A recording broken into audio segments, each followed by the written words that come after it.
Hey guys, welcome back to Vikram tutorial. Back to back आप लोग को एनटीपीसी का जो प्रीवियस मतलब जस्ट अभी एग्जाम संपन्न हुआ है उसी का लगातार वीडियो ला रहे हैं और जो कि रिजल्ट भी नहीं आया है, रिजल्ट भी अभी आना बाकी है।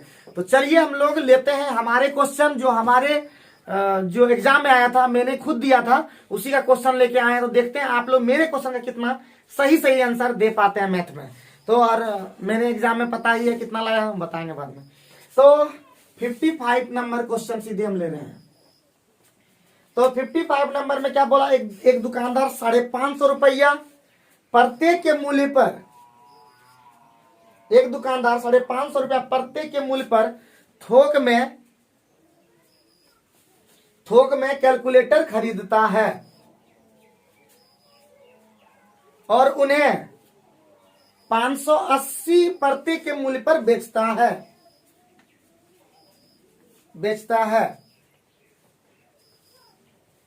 तो लगभग प्रतिशत लाभ ज्ञात करें। पॉइंट में आंसर है, लगभग प्रतिशत लाभ ज्ञात करें। लगभग प्रतिशत लाभ ज्ञात करें। लगभग प्रतिशत लाभ ज्ञात करें।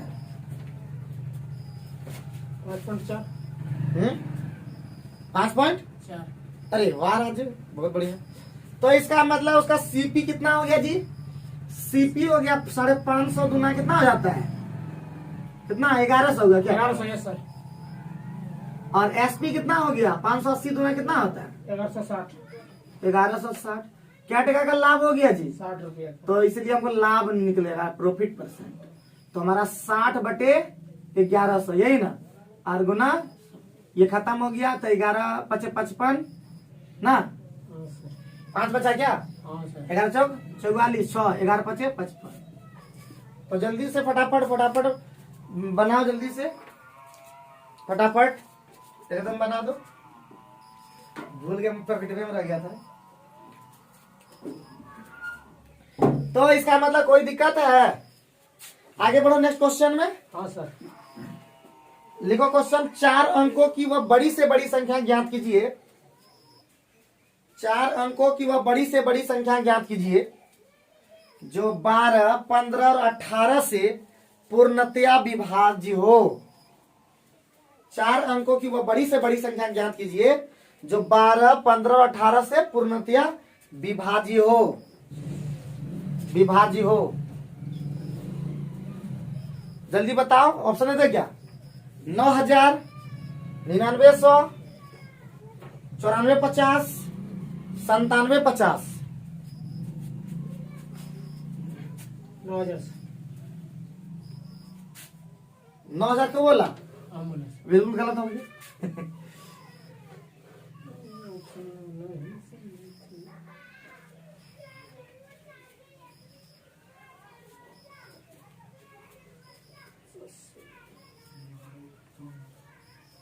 ऑप्शन फिर से बोलिए।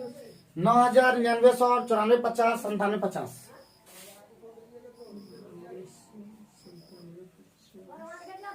59 नंबर में हम लोग क्या बोल रहा है जी? तो 12, 15, 18 का एलसीएम कितना होता है? 180। 12, 15, 18 का एलसीएम होता है, सीधे लिख दे यहाँ एलसीएम 180। तो हमको 9900 देकर देखते हैं, चेक करके सीधे 9900 को भाग देते हैं 180 में से, तो क्या हो जाएगा? एक बार में कितना बार? 100 काट दीजिए ना सर, डायरेक्ट 18 से दीजिए 990। अच्छा। तो सबसे बढ़िया, ठीक है बोला, इस तरह से ही भाग देते हैं। 9900 और बटे 180, 0 कटा 18 पंचे 90, और फिर 18 पंचे 90। इसका मतलब 55 बार में कट गया। इसका मतलब वही संख्या क्या होगी? सबसे बड़ी संख्या जो 9900 भी ऑप्शन में सबसे बड़ी संख्या दिया है, तो उसी को पहले चेक करेंगे। Yes sir. सबसे बड़ी संख्या को पहले चेक करना चाहिए, जो सबसे बड़ी है।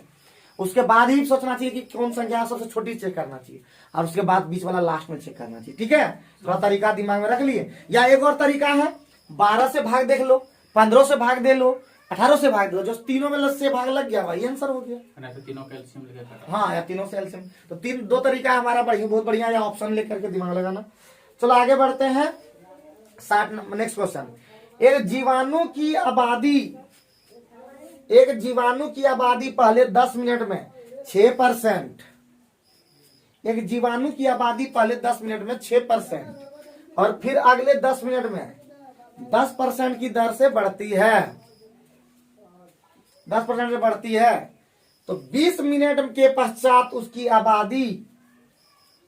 आबादी में हुई कुल प्रतिशत वृद्धि ज्ञात करें।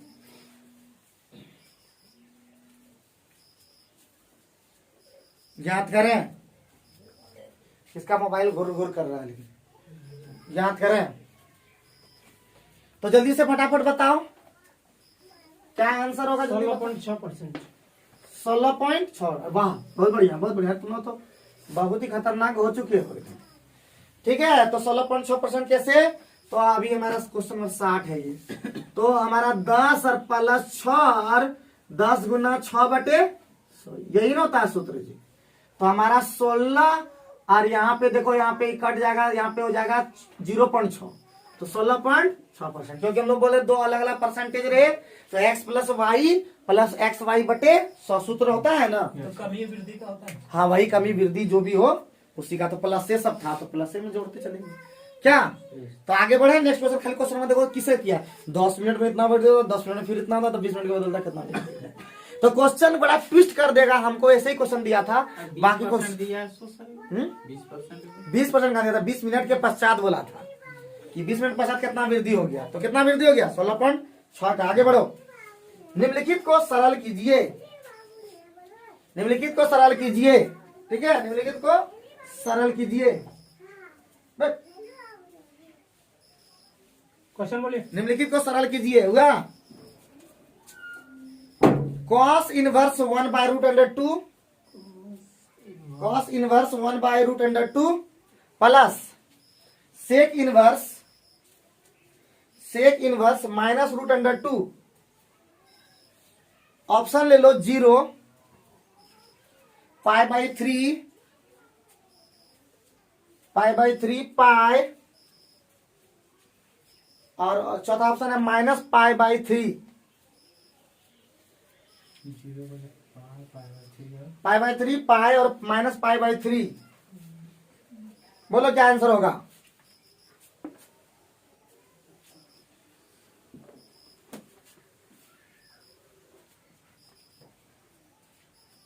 क्या बनेगा कि ना।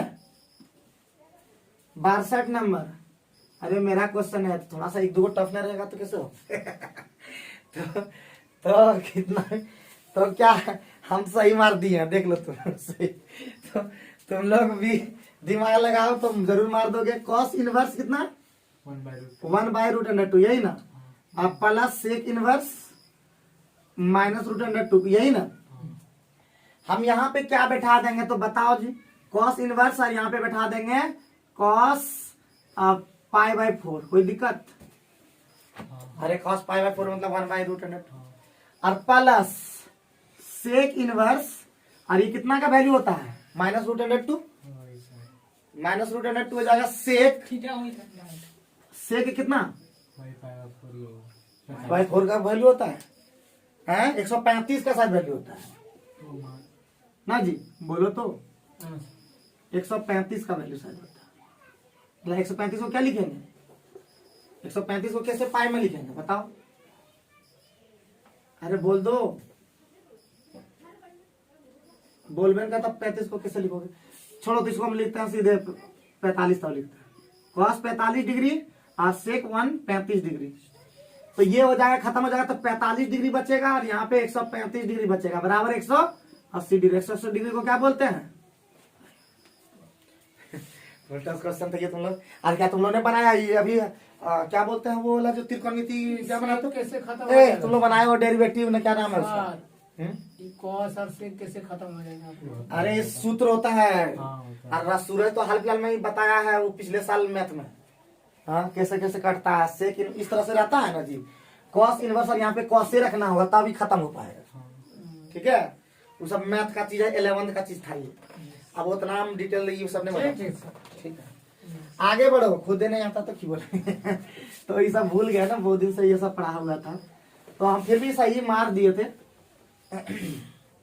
62 के बाद 63 हम नहीं बना पाएंगे क्योंकि उसको देखे नहीं है। अरे क्वेश्चन हम देखो सही लेकिन मार दिए थे। लेकिन इसको जानते नहीं है प्रोसेस से, क्योंकि लिखोगे क्वेश्चन क्या? हाँ सर। देखो तो तुम लोग सूत्र याद होगा तो। स्पर्श रेखा का लंबाई का सूत्र याद है? टेंजेंट का सूत्र याद है? टेंजेंट का, अरे कोऑर्डिनेट वाला में है, इन्होंने याद किया तो छोड़ दो, देखिए क्या फायदा होगा। चलो आगे बढ़ो। तो नेक्स्ट क्वेश्चन है तुम्हारा, एक एक क्वेश्चन बोला हम, एक क्वेश्चन इला टक्कर में मारे थे, एगो छोड़े थे, वो भी कोऑर्डिनेट दोनों था। 99 मेडी 75 पृष्ठों वाले, मेडी 75 पृष्ठ, नाम देखो खोलन की नाम अलग अलग दे देगा। मेडी 75 पृष्ठों वाले एक अध्याय का 3/5 भाग पढ़ता है, 3/5 भाग पढ़ता है। उसे पूरा अभ्यास पढ़ने के लिए, उसे पूरा अभ्यास पढ़ने के लिए और कितने पृष्ठ पढ़ने की आवश्यकता होगी? उसे पूरा अध्याय पढ़ने के लिए और कितने पृष्ठ पढ़ने की आवश्यकता होगी? 30। इतना फर्स्ट कैसे बता दिया तुम? हाँ राजीव, फॉर्म में आज तुम, पता है, आज तुम टेस्ट में आता तो पक्का तुम टॉपर था। वो तो हो ही जाता सर, लेकिन हम चाहते हैं कंपटीशन हो मेरा। अच्छा देखो किस समान। तो 75 पृष्ठ वाले एक अध्याय का 3/5 पढ़ता है और उसे पूरा अध्याय पढ़ने के लिए और कितने पृष्ठ पढ़ने की आवश्यकता होगी? मतलब 3/5 भाग हमारा, ठीक है, 3/5 भाग कितना है जी? 75। एक भाग कितना है? 75 गुना 5/3, इसलिए हमको 2/5 पढ़ना है, यही ना? यही बोलो तो, न बोलोगे तो हमारा क्या लोगे? 25 है कैसे सर? 3/5 था तो 3/5 गुना होगा। कहाँ 3/5? क्या क्वेश्चन बोला? मेडी 75 पृष्ठ वाले का अध्याय का 3/5 भाग पढ़ता है।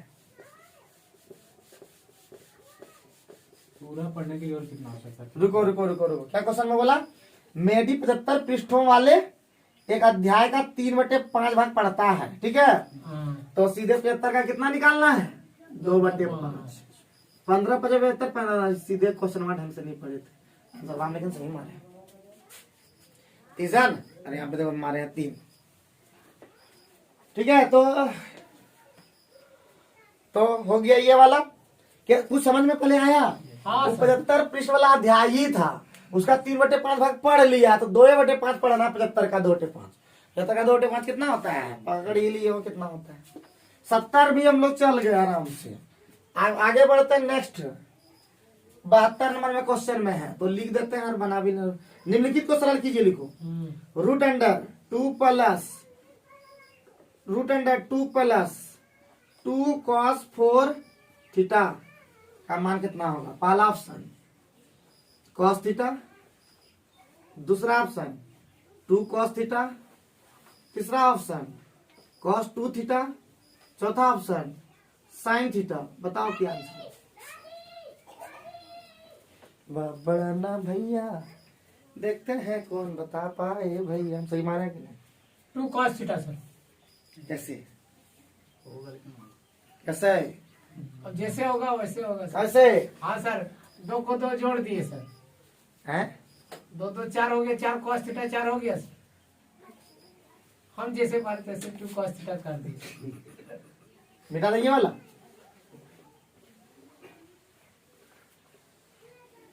तो इसको कैसे बनाना है जी? कैसे बनाना है? कोई कुछ नहीं बोलता है। कैसे बनाना है बोलो? सीधे थीटा का मान रख दो। अगर हम थीटा का मान अगर हम रख दें, बराबर कुछ नहीं दिया है। थीटा का मान कितना ले लो? थीटा का मान अगर हम रख दें 45 डिग्री नहीं रखेंगे रे, 45 डिग्री नहीं रखेंगे। अगर हम रख दें cos 90 का मान 0 होता है क्या? हाँ सर। cos 90 का मान 2 कॉमन कर लीजिए, 2 कॉमन ले लें तो उसे क्या फायदा होगा?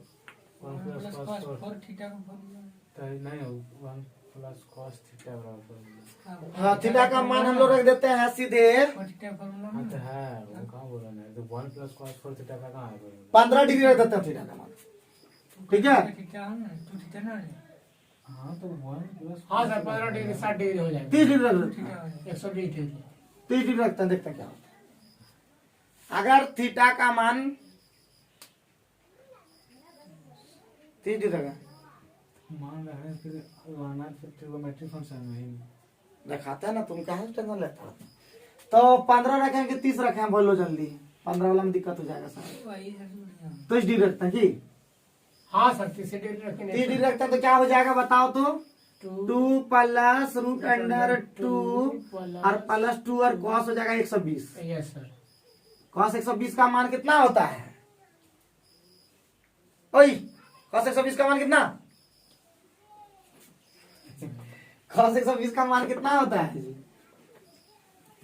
तो होता है 90 प्लस थीटा 90 प्लस 30, यही ना होगा। हाँ और ASTC तो सेकंड कोऑर्डिनेट में ये चला जाएगा क्वाड्रेंट में, सेकंड क्वाड्रेंट में AS साइन, तो ये बदल जाता माइनस 30 डिग्री होगा, यही ना। तो बोलो root under 2 plus root under 2 और प्लस 2 गुना -1/2, यही ना। तो ये खत्म, तो हो जाएगा रूट अंडर 2 प्लस और यहाँ पे हो जाएगा 3 ना, कितना 1 हो जाएगा, तो हो जाएगा 2 प्लस 1 कितना हो जाएगा रूट अंडर 3 है। ये हो गया। अब 2 cos थीटा लेते हैं, 2 cos थीटा, तो 2 cos थीटा का मतलब हो गया 2 और cos थीटा का मान लिया 30 डिग्री, तो 30 डिग्री का मान क्या होता है जी? यानी √3, इसलिए होगा आंसर क्या हो जाएगा जी? 2 cos थीटा ऑप्शन से, बाकी किसी में नहीं होगा। हम सही बोले थे ना सर। आंसर वहाँ बोल दिया। बाकी किसी में नहीं हो पाएगा, देख लो चेक करके। अगर हम ऑप्शन मान लेते हैं cos थीटा तो सीधे आंसर क्या हो जाएगा? क्या हो जाएगा?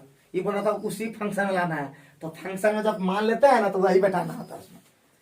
अब रिक्वेस्ट बुझिए नहीं?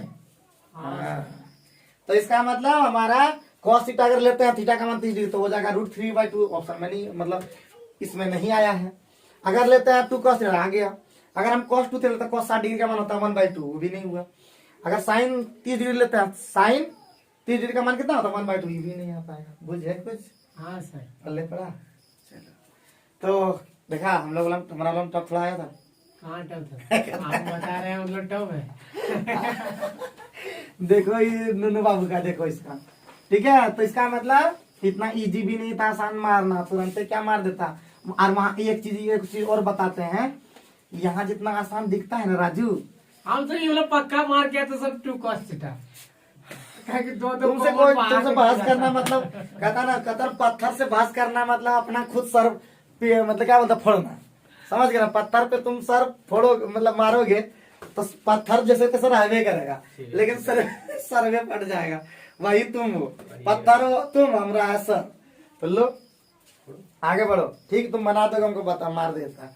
वहां पे मारना मतलब जो नया, तुम पुराने स्टूडेंट हो चुके हो, तुम एग्जाम का देने का एक्सपीरियंस है, लेकिन जो नया बच्चा वो जाकर के वहां पे एकदम ब्लैंक हो जाता है। जब ब्लैंक हो जाएगा तो सब दिमाग में घुसबे नहीं करेगा। चलो आगे बढ़ो। 2 संख्याओं का योग 20 है। जो एग्जाम ने दिया उससे पूछो, तुम तो दिया तुम इसलिए बहुत बक बक बक बक बक करते हो। क्वेश्चन में गलती हो हाँ वहाँ हो जाता है। तो हम खुद यूपी वाला में ऐसा गलती ना बताया तुमको। हाँ केमिस्ट्री में 1-2 गलती कर दिए बाई मिस्टेक एकदम। हम भी गलती किए तब ने सीखे हैं सर। रेलवे वाला क्या था, मेरा गलती के कारण उतना कम नंबर आया तुमसे था। नहीं पाएंगे बाबू। 2 संख्याओं का योग 2 आदमी सब ले पाते हैं। 2 संख्याओं का योग 20 है और उनका गुणनफल 96 है। 96 है। उन दोनों संख्याओं का अंतर ज्ञात कीजिए। जो न समझेगा ना, जो न समझेगा ना उसके पास बोल करके कोई फायदा नहीं है। हाँ, एक दो ने देखो लेडी लोग कितना मानवे नहीं करेगी, तुम बोल के थक जाओ लेकिन नहीं मानेगी। वही राजू है, पानी लिया है। तो इसका मतलब इसका आंसर 4 देखो देखते ही बता दिया है। हमारा क्वेश्चन तुम कैसे बता दे रहे हो? देखा 73, तो 73 लगातार बैक टू बैक मैथ है। 2 संख्या योग कितना है जी? 20 है। और दोनों का गुणनफल कितना है जी? 96 96 है। तो 12 और प्लस 8 होता है ना जी। हाँ 12 8 हो जाएगा, यानी 12 और 8 में गया 4, एकदम गजब करता आप बता दिए। तो कितना हो जाएगा आंसर 4, 12 में 8 गया 4। अंतर पूछ रहा था। आगे बढ़ो, नेक्स्ट क्वेश्चन। एक व्यापारी अपने माल पर क्रय मूल्य से DI तुम्हारा लम्हर था कि छोटहर था? DI। तो भारी कौन सी मैथ में लग गया तुमको? बोलो, बोल के बताओगे तभी तो हम लोग समझ। भारी वही लगा कि टाइम ही नहीं मिला रो वही तो। तुमको पहले परेशान 1 घंटा जो वेट किया होगा 1 घंटा जो थका देता है ना, सुबह से ही मतलब बैठे ना और थक गए। और अजीब लगने लगता है। और यहाँ पे थकबे किया तुम, आप प्लस वो जाकर के एकदम सुस्तानी कर देता है एकदम। सो जाता है 2 घंटा वहीं उसी में। नहीं सो जाता तो खो ही जाता है, देखो जान लो, उसका तो और दिमाग में काम करेगा। चलो कोई बात नहीं है, फर्स्ट एग्जाम था ना, लेकिन याद रखना कि फर्स्ट एग्जाम लास्ट एग्जाम सोच के चलना, ठीक है। एक बार जान गया, याद रखना वो सब बोलना पड़ता है, वहां पे जाके चुप के सीधे रहोगे तो हो गया। वहां पे अगर पहले चेक कर लेना कि अगर नहीं काम कर रहा तो बोलना वहां पे कि नहीं काम कर रहा है, दूसरा दीजिए। अंदर तुम्ही को उल्टे हो, ठीक है हम नहीं उसमें करेंगे, तो तुमको क्या दूसरा में बैठा देगा? दूसरों में जरूर बैठा देगा। एक व्यापारी अपने माल पर क्रय मूल्य से 25% अधिक मूल्य अंकित करता है। एक व्यापारी अपने माल पर क्रय मूल्य से 25% अधिक अंकित करता है और अपने ग्राहकों के बिलों पर 12% की छूट प्रदान करता है। और अपने ग्राहकों के बिलों पर 12% की छूट प्रदान करता है। उसके द्वारा अर्जित प्रतिशत लाभ की गणना कीजिए। उसके द्वारा अर्जित प्रतिशत लाभ की गणना कीजिए।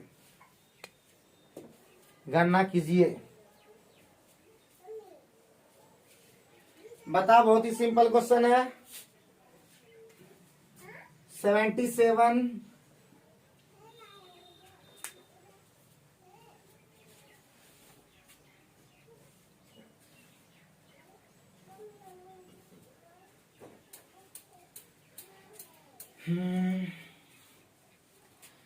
तो सीपी तो हमेशा 100 होता है, उस पर कितना एमपी कर दिया, कितना बेसी कर दिया, 25% 125 हो गया। एसपी कितना छूट दे दिया, एमपी में छूट मिलता है कितना परसेंट, 12% यानी 88%। तो 25 25 125, 25 होगा 4 से 22, 22 पंचे 110, कितना बेसी लग गया, 10% लाभ। अब बताओ, इतना सिंपल तुम लोग सोच रहा है, इतना देर आश्चर्य लग रहा है। क्या फॉर्मूला तुम लोग बोलते हो, एकदम सिंपल एकदम तुम लोग करते हो। जब सब सही बनाने का टेक्निक ठीक है। आगे बढ़ो, नेक्स्ट। ए अकेले किसी कार्य को 12 दिन में पूर्ण कर सकता है।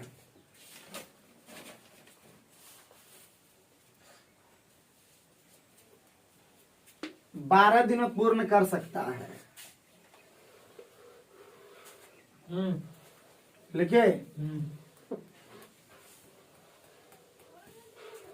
लिख लिया, 12 दिन में पूर्ण कर सकता है। और बी अकेले उस कार्य को 18 दिन में पूर्ण कर सकता है। ये वाला हम गलती कर दिए थे वहां पे मैथ, ये वाला पता नहीं कैसे गलती कर दिए थे, ठीक है। ये वाला तुम लोग सही बनाना। अभी ए अकेले किसी कार्य को 12 दिन में पूर्ण कर सकता है, कैसे गलती मार दिए थे जी। और बी अकेले उसी कार्य को 18 दिन में पूर्ण कर सकता है। उन्होंने एक साथ कार्य आरंभ किया। लेकिन ए ने 3 दिन बाद कार्य छोड़ दिया। यही सब इसीलिए हमारा गड़बड़ हो गया था। हम मार दिए थे 13.5 और आंसर बात 10.5। 3 दिन बाद छोड़ दिया। हाँ 3 दिन घटाए, 3 नहीं घटाए होंगे, वहां पे फटाक मार दिए। 3 दिन बाद ए ने 3 दिन बाद कार्य छोड़ दिया। बी अकेले उस कार्य को कितने दिन में पूर्ण करने में सक्षम होगा? बी अकेले शेष कार्य को कितने दिन में पूर्ण करने में सक्षम होगा?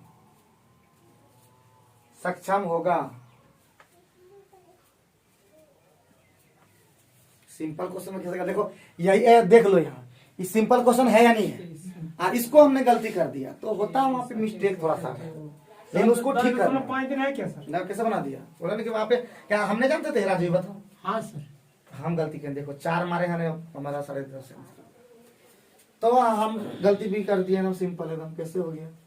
तो 81 हमारा ए बोलता है 12 दिन में और बी करता है 18 दिन में। 18 दिन में। काम कितना हो गया? 36। ये कितना हो गया? 3 ये हो गया 2 तो 3 दिन तो किया, 3 2 5 आती है 5 के 15 15 कार्य हो गया, तो कितना उससे बचा? 21 कितना क्या करेगा? बी तो करें। सर इतना बताओ, इतना सिंपल में गलती कर दिया। अब इससे ज्यादा क्या बोला है? इससे ज्यादा क्या बोला है? 13.5 कैसे मार दिए हमको समझे नहीं आया। हमको लग रहा है कि उस शेष नहीं दे करके बी पूरा कितना दिन लगाया, तो बी जो 3 दिन किया था कमा, वो पटाखे जोड़ दिए होंगे और तुरंत मार दिए होंगे। तो ऐसे ही गलती किए थे। 13.5 दिन हो ही जाता है। इसी तरह सिंपल गलती जो यूपी वाला एग्जाम ने दिए थे, उसमें भी पता था प्रतिशत निकाले, हम सीधे बोल दिया, निकाल दिए तुरंत, 15 गिनती कर दिए, तुरंत मार दिए। और बाद में ध्यान नहीं दिया। अभी देखते हैं आंसर की कल आया, देखते हैं। अरे बाबू इतना सिंपल गलतियां। और आप लोग को बताकर खुशी हो रही है कि हम उसमें क्वालिफाई हो गए यूपीएससी में सर, यूपी टीचर में। तो क्वालिफाई अभी हुए हैं, लेकिन उसका मेरिट बनेगा तब कुछ बोल पाएंगे। 12 तारीख रिजल्ट देखेंगे के साथ। हाँ सर हो जाएगा। चलो अभी हम लोग आगे देखते हैं नेक्स्ट क्वेश्चन पे। सर तो पढ़ाइएगा क्या, मतलब 10 ऊपर होगा कि नीचे होगा 10? मिडिल क्लास का। चलो आगे बढ़ो। Yes sir. Next question. हाँ सर। छोड़ने वाला जो क्वेश्चन बना थी था, छोड़ने वाला जो क्वेश्चन वाला छोड़े, तो वो है कोऑर्डिनेट। तो क्या वो दे नहीं पाएंगे, क्योंकि बना नहीं पाएंगे, कोऑर्डिनेट वाला बनाइए नहीं पाएगा लगता है। लिखो, यदि 2 गोलों की त्रिज्याओं का अनुपात 2:3 है, यदि 2 गोलों की त्रिज्याओं का अनुपात 2:3 है, तो उनके पृष्ठीय क्षेत्रफलों का अनुपात ज्ञात करें। 4:9। राजू तो कल क्वेश्चन में सुनता रहता, तो बता देता है। वाह राजू, तुम इतना फास्ट कैसे हो गया जी? सब आपका मेहरबानी है। इस साइड देखो, इसको बोल दिए कि अच्छा ज्यादा पढ़ाई भी पछता हमको ने। नहीं सर, सही वाली। हमरा बुराई नहीं करना, उतना उतना भी बड़ाई नहीं करने की जरूरत है। काम ऐसा करेंगे तभी कुछ होगा। 84 नंबर में क्या बोल रहे थे? 2 लोग त्रिज्या का अनुपात क्या है? R1/R2 हमारा दे दिया 2:3। तो हमको क्वेश्चन में बोला पृष्ठ क्षेत्रफल, तो सीधे स्क्वायर कर दो।